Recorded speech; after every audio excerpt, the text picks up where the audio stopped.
Bien, alors maintenant, petite astuce pour toutes les personnes qui vivent en appartement ou en maison et qui ne veulent pas travailler à l'extérieur la terre. Bon, il y a d'autres possibilités hein, de pouvoir faire son autonomie.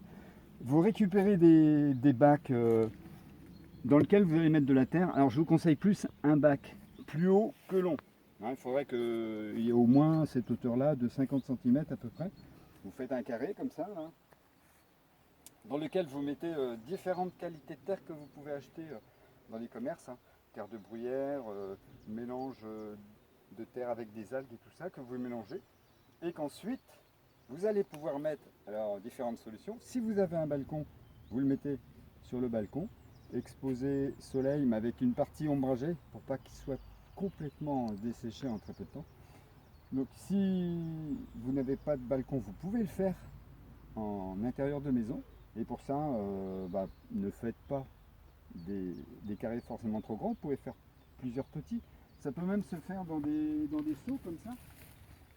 Mais si vous faites un seau comme ça, à tout prix, percez un trou dans le fond et mettez-y une coupelle. Sinon, si l'eau resterait dedans et ça ferait pourrir les racines et mettez les maladies, puis ça vous récolterez rien de bon.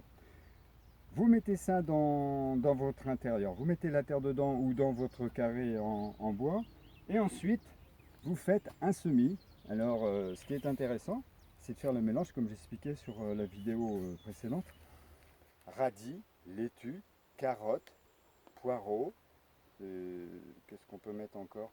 Tout ça ensemble vous permettra de récolter du radis et puis de pouvoir consommer même chez vous dans votre appartement en veillant à surveiller l'arrosage pour que la terre soit suffisamment humide mais pas trop non plus.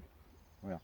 Et aussi à côté de ça, n'oubliez pas d'acheter des aromatiques qui vivent en pot. Le thym, la lavande, la sauge, toutes ces plantes, le coriandre, vous pouvez mettre ça, le persil aussi.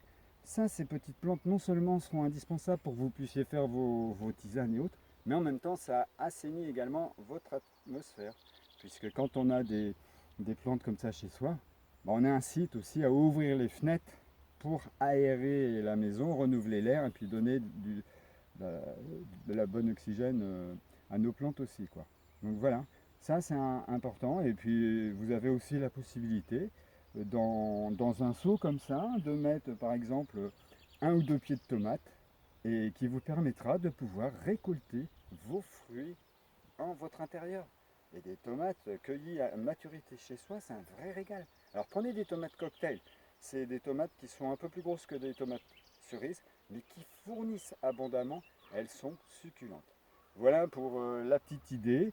Nous devons veiller à bien nous alimenter et nous pouvons le faire même si ce n'est pas la totalité, mais un minimum pour être bien soi-même. Et faites participer vos enfants, ils adorent ça et ils adorent voir la nature évoluer et la comprendre. C'est indispensable pour la meilleure compréhension de la vie et du respect de la nature.